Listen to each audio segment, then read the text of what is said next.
Blog Talk Radio.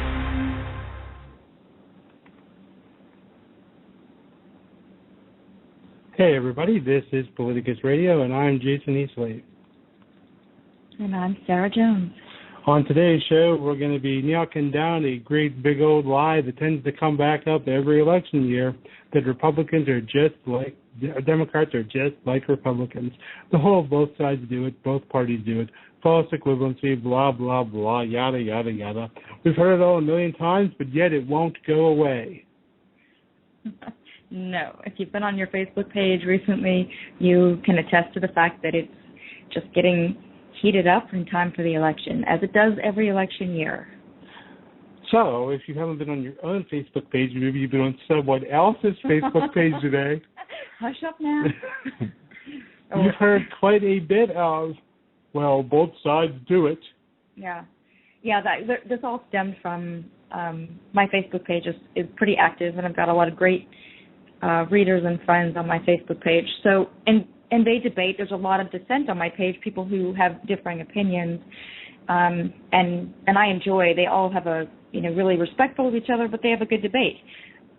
But today I noticed there was it's just like huge influx of, Obama's a murderer, FU, just all of these conflating Democrats with Republicans, which is really aimed at, these are, a lot of times, I'm not saying these people are paid trolls, because I believe that many of these people actually believe this stuff too, but there's also the faction of paid trolls who do this stuff in order to dampen Democratic morale, so Democrats don't come out and vote. And sometimes when we talk about this stuff, and you notice this on the Facebook page, that I had a lot of friends that were concerned too with, they don't want to see the Democratic Party taken over with corporate interests, which is a really valid concern as well. I mean, really, let's face it, there is, and I would be the first person to say, corporations are threatening to take over the entire government, so it's not like Democrats are perfect. Nobody is suggesting that. And I think that's a straw man presented by a lot of these troll types in order to avoid the real discussion. The real discussion can be shut down quite easily when you simply talk about policy, because if you get rid of the rhetoric and you talk about policy, even if Wall Street and corporations own the Democratic Party, but their platform still was, they pushed and passed laws that benefited the people, it would be different. You see, that's what matters, and people get really distracted by things that are not as relevant as the final thing, which is, what did you buy with this money? Did you buy this politician to only advocate on behalf of your corporation and the top 1%, or are you actually acting like a representative of the people like you're supposed to be, especially if you're in the House? I think the whole Democrats are owned by corporations too rhetoric ignores a very key point. The point is, with the current campaign finance system set up as it is, with all this money flowing in, if Democrats did not raise money like they have to, they wouldn't win elections. Right. There's no myth. It's no lie. It's the fact. It's a straight out fact. The playing field is what it is. If Democrats do not raise money and compete for those dollars, they will lose elections. So it's all nice to be like, well, why can't the Democrats be pure and turn down all that money?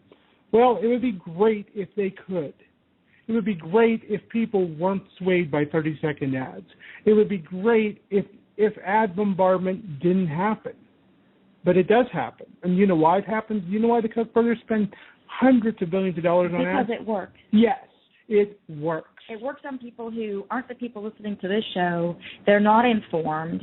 Most people are too busy, frankly, to stay informed about politics, so they hear this lie on TV and they believe it. I was reading a book recently about how, a lot of the D.C. media hates Obama because he doesn't do the party scene. And then there was this big scuffle Would that be our town? Yes. And then there was this town. Then there was this big scuffle about, I think this was a separate book, but I can't be sure. I got so many of them on my Kindle right now, about how he wouldn't sit down and meet with these Wall Street types during the campaign. And everybody was getting really upset with him. You have to meet with these people. They're really important. They feel blown off. And he was like, basically, bite me. I don't care. He doesn't see the need to go out and stroke these people's ego. Isn't it bad enough that he has to ask them for money? And that's the position that Democrats are finding themselves in. And so, let's be really honest here. We talk about the NSA and how all the information, they're spying on people. They're spying on Congress. Guess who else they spy on? There are a lot of forces at work here. So in the end, you can't change those things right now. What you can do is focus on the policy. Look, I think you focus on the policy, you focus on changing the law, you focus on getting rid of Citizens United. I think you're completely 1,000% right. But I also and think... the Disclose Act. The Disclose Act, yes. But thank you for reminding me. I think the really critical way Democrats offset that is the small donors. Democrats have voted based on small donors. So Democrats aren't doing what Republicans do. They aren't acting just in that interest of those big donor billionaires. When you build a small, diverse donor base of people, or a large, diverse base of small donors, I should say, got that backwards. A small donor base equals no money, which is not good. What you do is then you make that elected official responsive to a broader constituency. Right. Their focus can't just be on, look, here's what Sheldon Adelson wants. Look, here's what the Koch brothers want. And see, that Gabe, right there is what you're talking about. Here is why I'm so big on engagement. It's fine to criticize. Of course, you need to criticize your government. But that doesn't. You need to do that and then be engaged. You need to do that and then give $5 to that person and tell that person, I donated $5, and maybe that's all you have. But guess what? I donated $5 to your campaign, and I am hoping to have a representative of the people when you go to D.C. Now, you know that a lot of the times when they get there, they're going to be, what are you laughing at me? They're going to be, catering to corporations. They have to do that to some extent until these laws are changed. But when push comes to shove, like with the Affordable Care Act, with certain things, and I would say as a woman, rights over my body. There are things, voting rights, there are things that should not be up for debate, cannot be up for debate. And that is the time that the person that represents the people, and they're not always Democrats, but most of the time right now they are. They're Democrats or they're independents. Very rarely are they Republicans. I can't think of one, actually, but I'm sure there is at least one out there. I thought he retired, actually, but... if you must know, since you busted me for laughing while you were talking, I was laughing because you said engagement, and I thought, well, my girlfriend's going to find out how big I am on engagement here really soon. Oh, I thought you were laughing. No, I wasn't laughing at you. You said engagement. That just popped into my head. So I'm sorry to get way off track. I wasn't laughing at you. I spend a lot of time being laughed at. It's just, it's part of my life. So I just assumed. It's part of not being treated properly with respect by people who think they're smarter than you are. I was making a joke because I had a little run-in with the misogynist on my Facebook. Well, that happens every day. The misogynist brigade was out in full force today. Yes. I love being told how I should do things and what the standards should be on my Facebook page, especially when they misread what I wrote. That's a favorite of mine. And for all of you listening out there, you know what? Our readers would never do that to a woman. Yeah. We have a lot of great male readers. But for those of you who don't read them, and if you're thinking of trying that to hit on a woman, I'm just here to tell you, no. It's not going to work. It's not going to end up the way things end up. It's basically, it feels like the equivalent of... No, really? You're going to talk about how... No. I mean, for a guy. For a guy, it feels like you're pointing them in the right direction. You're showing them what to do. Yeah. You're straightening out. But, now please explain what it feels like to a woman. I can't say it on the air. Yes, you can. What it feels like to a woman? Well, let's see. I was sitting there thinking, so A, you're telling me what to do, how to do it on my Facebook page, shaming me, basically calling me a couple of, hysterical. I mean, these are the inferred insults, sort of like the usual insult that's thrown at a woman. So, I mean, it's... The usual insult would be something like, because I read this page, so I'm going to just fill in because you're too nice to fill in the blanks. He was implying that you're a hysterical woman, drama queen, making it all about you, and you're just being emotional. Would that sum it up? Yeah, that's pretty much it. You're too nice to say. But it happens all the time. I mean, I can't get up. This stuff happens to me all day long. I can't get upset about it. I mean, there are sometimes it'll there's so much of it during the day, and then at the end of the week I'll have this moment where it's like, you know what, I don't even want to do this anymore. I'm going to, and I did have that moment the other day, and that's why I decided, I'm done being silent about this stuff. I've tried on my Facebook page to be super nice and all that, but it's like I've got my good friends there and good readers. They understand. So I don't need to mess around with those people. And my readers were like, ha, dude, go away. You're a loser, basically. Oh, wow. Look at this. We have a caller. This is a good time to remind people that the guest call-in number is area code 877. That's 877 537-2596. Not going to do the whole thing in Spanish. Don't want to show You're off. getting all fancy on me. Okay, area code 505. You're on the show with me and Sarah. Hello. Hi, guys. Hi, you're Good on. show. This is Christopher from New Mexico. How you doing? It's Chris, who I thought it was. Hi, Chris. Yeah. How are you? I'm doing really well, Sarah. Thanks. What I find fascinating is, especially on political forums on social media, such as Facebook or what have you, how very rarely you find ignorance. Everybody's an expert all the time. Everybody knows more than you do all the time. The thing even is, when they don't.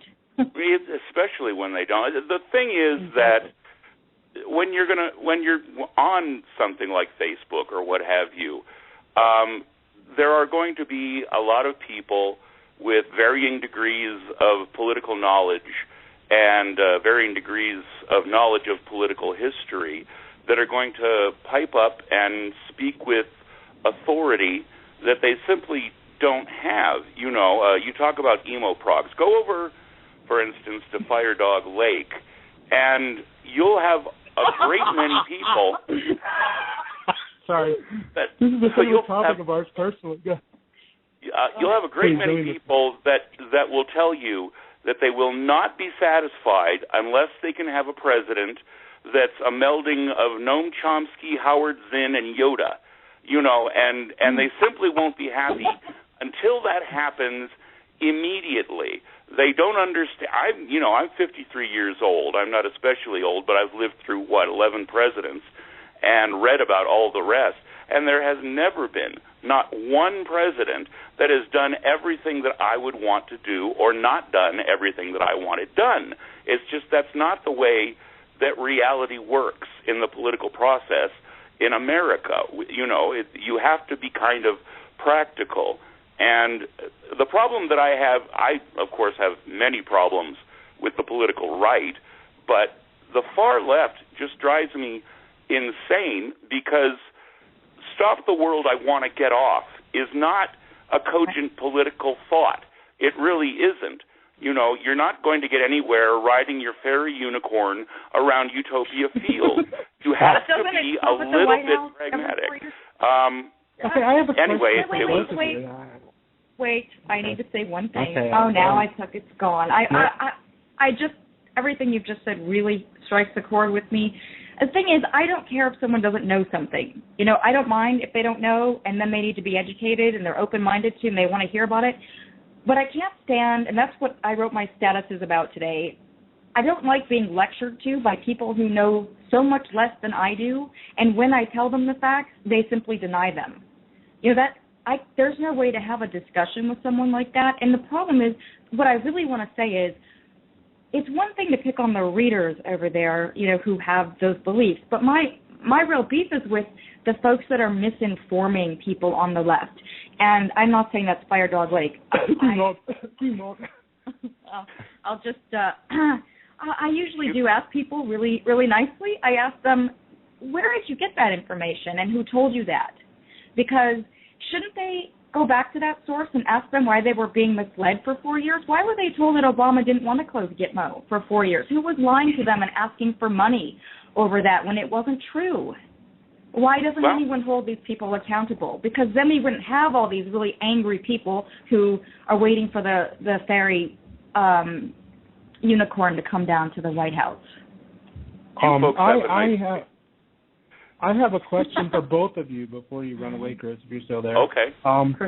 The question is, you talked about people thinking they're an expert on the Internet. Do you think, both of you, that that's partially an effect of Fox News kind of culture of telling people this is where you get your information and you're most informed? No, actually, I don't. I'm certain that kind of lays into it, but I think it's more really an effect of the medium itself. You get to sound important, and a lot of people simply can't resist sounding important, factual or no.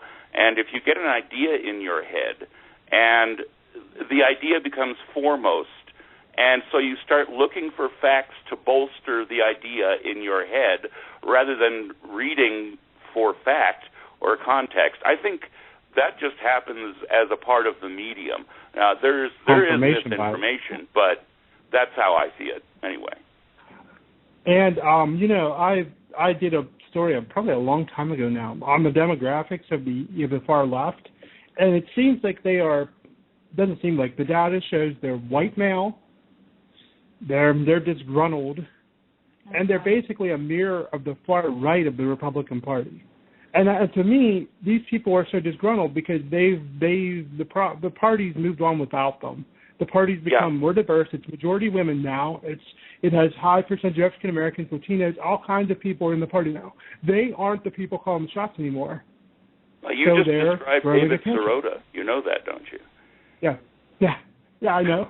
I know. I get a Take care, guys. Have a good day. Okay, thanks, Rick. You too. Thanks. Bye-bye. He got tired of listening. He got tired of listening to it. He made a really good point, though. And I think that's part of the problem, too, is that if somebody sends you a tweet or they leave a comment on Facebook, for me, I don't have the time to rebut what they're saying usually. No. And there also isn't the space. I don't have time to write an essay for you, and get into all of that. So I have become less and less tolerant of it, really. So at this point, it's like, look, if I tell you 3 times, this isn't the fact, here's how things work, and you're still running around screaming that, Republicans or Democrats are just like Republicans, when the policy, and anyone, the Internet is, you have access to the Internet, then you can go and see the votes, and you can see who's proposing what bills, and what those bills do, and you should do that as a voter. Not, of course, most voters aren't going to do that, but I'm not asking you to take my word for it. I think everyone should do their own research, and that stuff is right there on the Internet, so go do it. Now, I wanted to talk about the other meme Justin wrote about the other day, was that the conservative meme that unions outspend the Koch brothers on elections. So that's been going around, and that's another excuse they use. Oh, see, Democrats are just like, the unions spend all this money, and of course they don't include any of the dark money in all of this. Yeah, I think, by the way, I wanted to remind everybody, we have about 10 minutes or so left, so if anybody else wants to call in, our telephone number is 877-537-2536. For our non-English speaking listeners, it is 877-537-2536, because I do not have very good second language skills. Really nice. Really nice. I wish I could do it in more languages. I really do. Impressive. But that's this. It's all a justification. The same thing that Justin Baragona of PoliticusUSA wrote about was all a justification for allowing the Kochs and the right-wing billionaires to hijack the process. Now it's, we have to do this. We're being outspent by the unions. Oh, Lordy. Mm-hmm. Give us big, more. Big bad unions full of the working people. Unlike the Koch brothers, the other day I said something about somebody wrote me on Twitter something about the Tea Party is owned by the Kochs, and I said, who gave birth, to the Birchers, and some people still didn't even know that was the case, and it always surprises me, and I need to stop being surprised by stuff like that, because most people don't spend all day doing this. But if you look at that relationship of the Birchers, which are who were so discredited that now they have to become the Tea Party, and you realize these are the same people with the same ends, manipulating the populace in order to advance policies that only represent the top 2% or the top 1% of the 1%, as we said about Mitt Romney, then people would be much less prone to fall for these kind of lies if people could see those connections. That's why the Disclose Act, that I keep coming back to that, but I think that's so important because, anyway, I'd love to see it with every ad on TV, a a sticker. This belongs to, you know what I mean? This is Downy paper towel, paid for this ad. And you know why they especially are afraid of the Disclose Act, and they have new FCC rules, potential FCC rules, that would force local TV stations to have a section on their website that tells you who is buying the ads, because people like you and I will get that information. We will write about it. We will try to make sure other people hear about it. It's all about suffocating the flow of fact and information. And anybody who cares about truth should be upset about that. Should find this a completely intolerable and untenable situation. Well, it's just getting worse and worse. And it is, so if I keep saying that, it could get really depressing. I don't want to be too much of a downer, because it is an election year and people do need to go out and vote. And that's the whole point is, like Chris brought up, and he's a pragmatist. He sees things very clearly about the way the process works. So, yes, we all agree that, somebody asked me the other day, what are my politics, because it seems like I'm so in the middle. It's like, that's actually not true.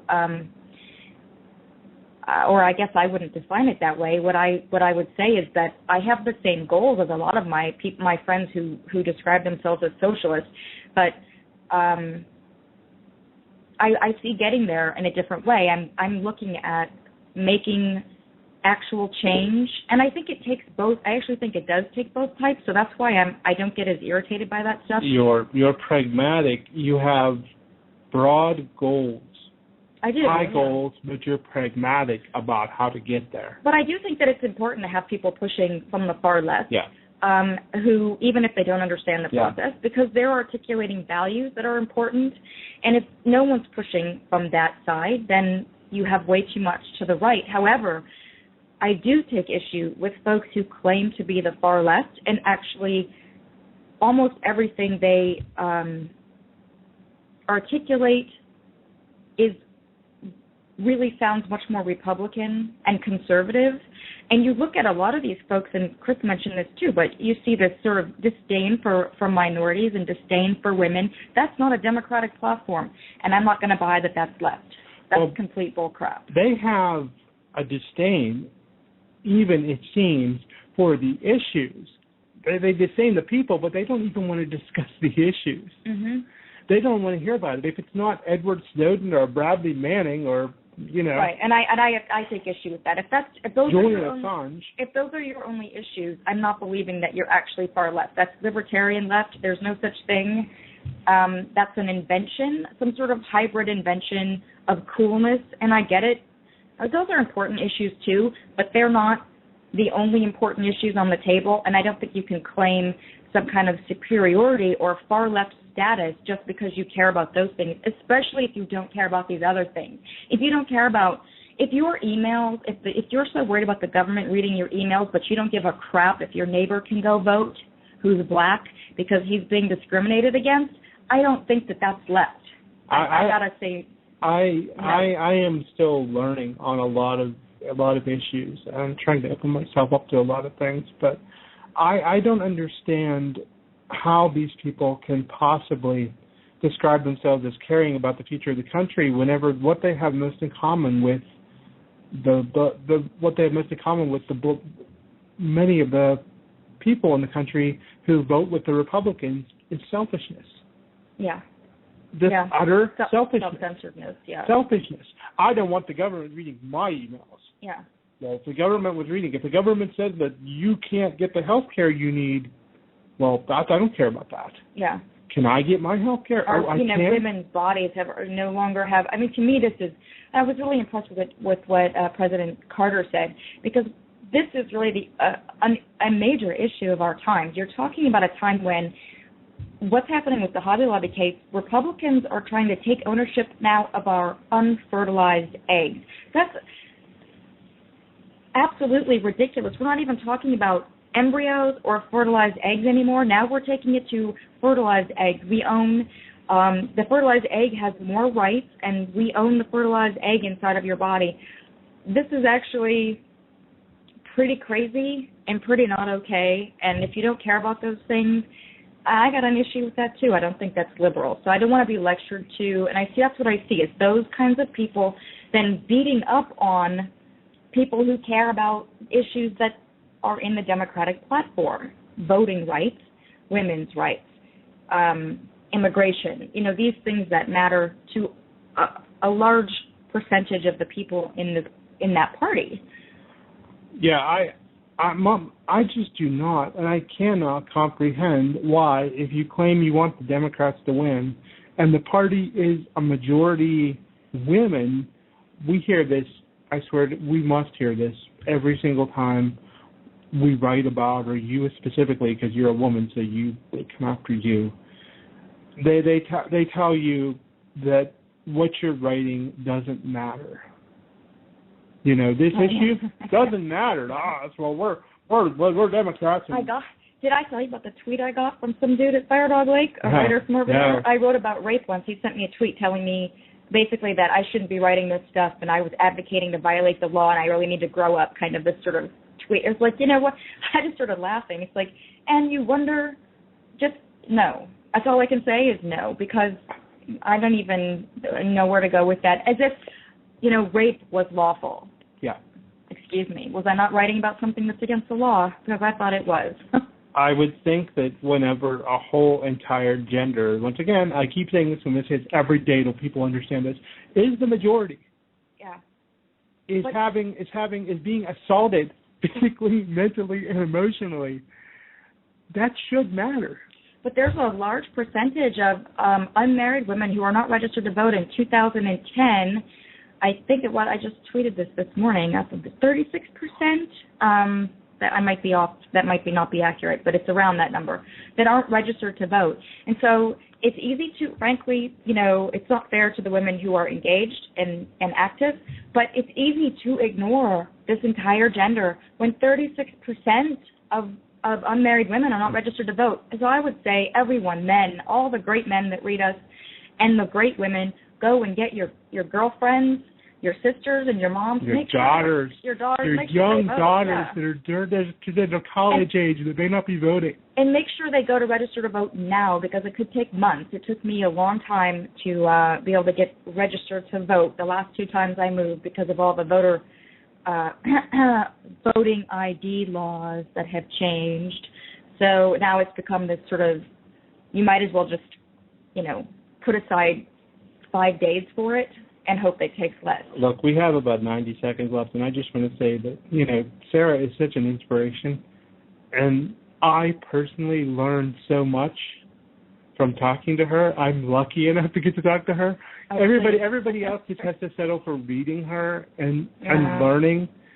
Can you imagine? I think he's trying to keep me here. I don't know what's going on. No, just talking, and you learn. So I've learned so much, and I'm still learning. Very nice of you. And so it's not just one person with a message. It's an entire nation. You're very in tune with who the entire nation is and where it is. Well, if you're talking about for women or people. Period. The majority. The women are the majority of the nation, so it's okay to say the nation and women. Okay. Good. I like that. Let's own it. All right. So, good. I like that.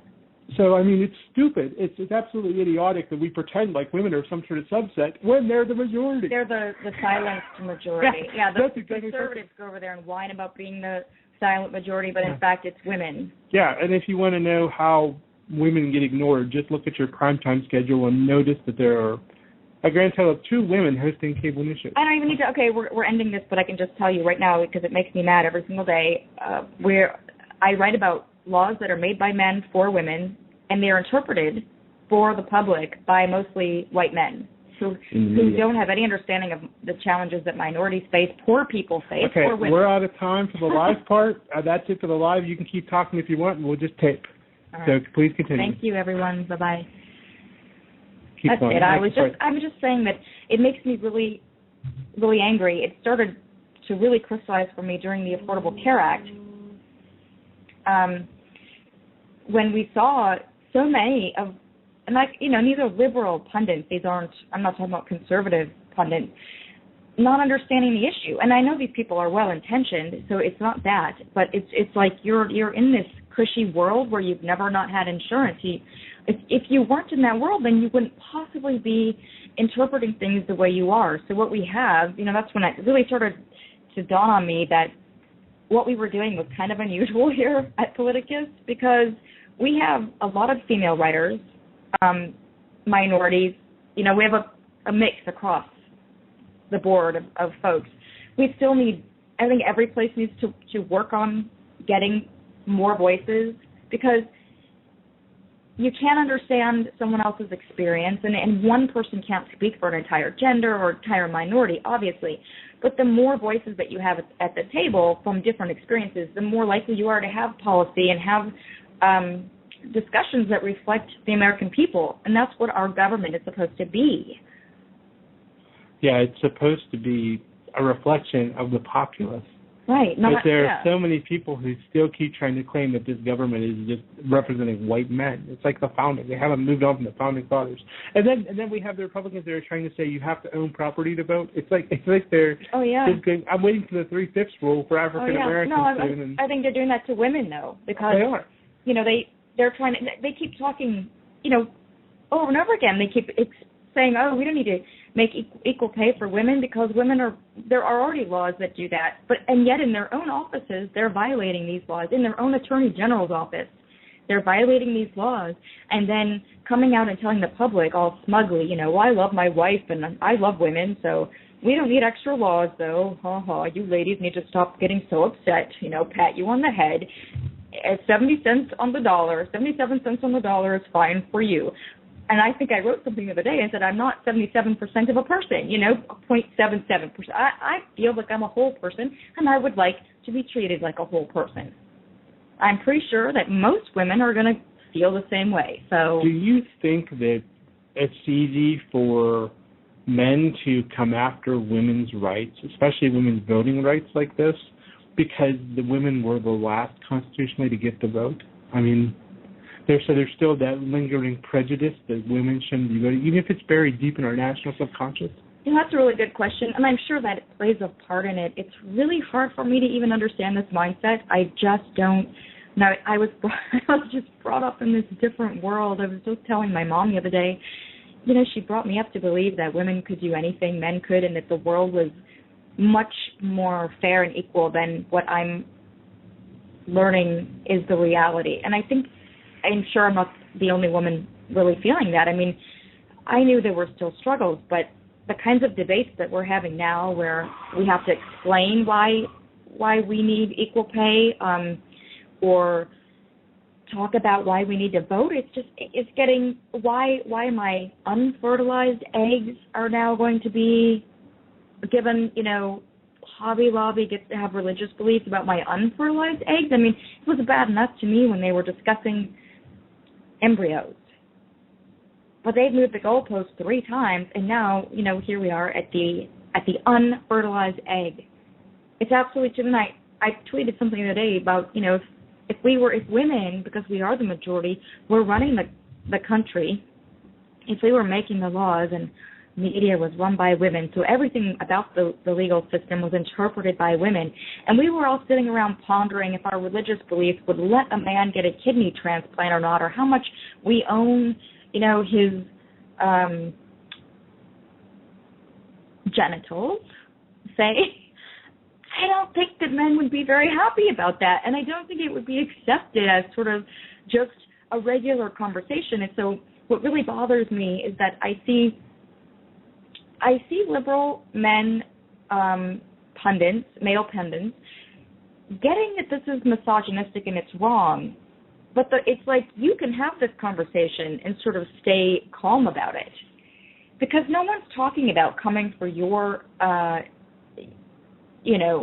body. They're not talking about coming for your voting rights. They're not claiming ownership to these things and your medical care, because. And I don't get into this, I don't write about this stuff, but I've had a medical issue that required a form of birth control that I was denied because my insurer said that can be used as birth control.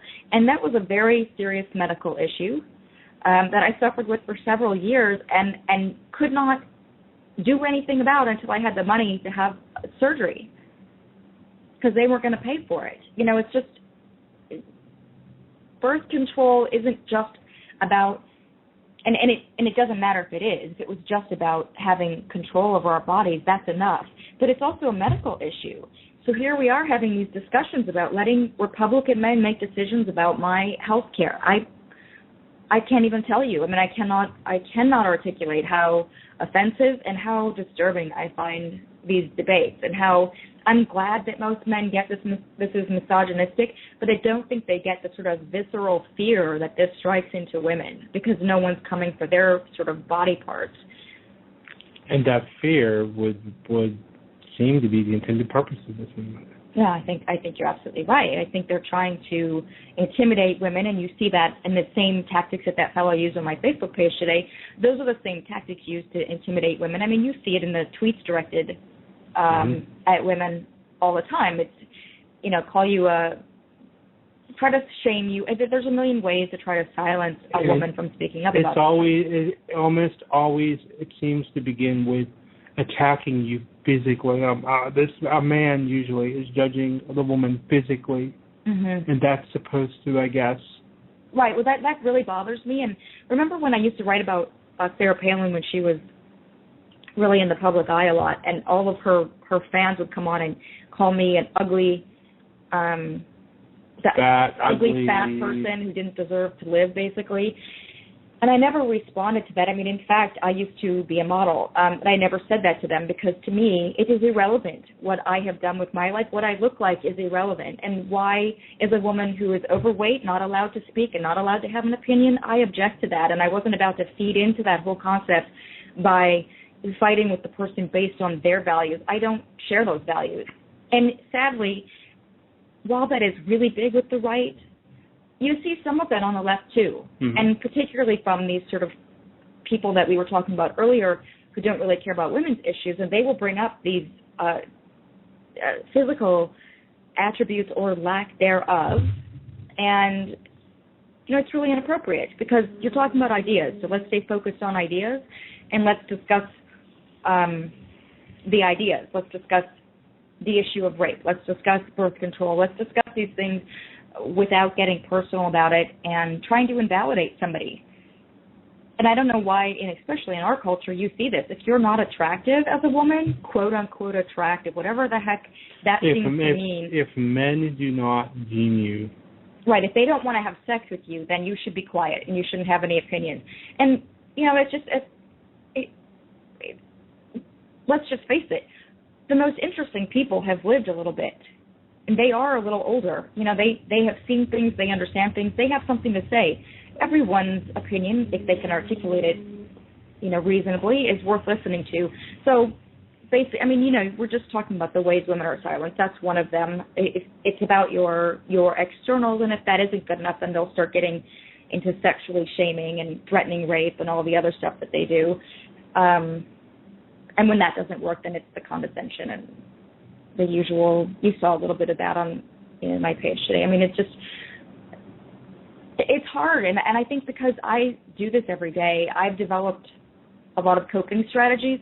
It made me really angry today to see other people on my page getting beaten up by these, what I would say, they're really angry, hostile trolls, running around kind of beating people up. It's very power over structure. And I know that is, Christopher was saying that that's basically just kind of social media, and it is. That's a really good point. But it's also indicative of this power over structure. I'll come in here, I will swing my and hit everybody and shut you up. I don't dig that. I don't want that on my Facebook page. Do you think, though, it might just be social media, because social media has a tendency to amplify our cultural traits? Yeah, and exaggerate. Yeah, and it is. There's no sort of wider shaming structure. I mean, you can shame somebody in one thread, but they'll just come back to another one. So it isn't, even in society, if you have if somebody acted like that at work, people would ostracize that person, but they can't do that online. The person just can come back under different identities, and so you're not able to enforce certain values and certain levels of conduct, really. But you can have. I have people people that you disagree with, and they can get really heated up about it without becoming. I'm not really sure how to articulate it. It's just this level of hostility and really aggressive nastiness. This level of making it very personal. Well, yeah, I mean, I don't know if it's personal because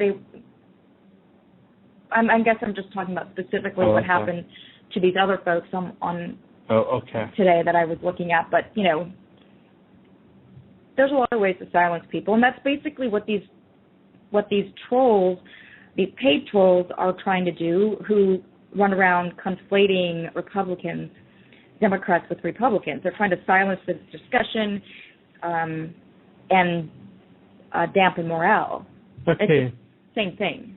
This has been a fantastic show and a great discussion, and we've gone about 11 minutes over, so I think this is a good place to stop for today.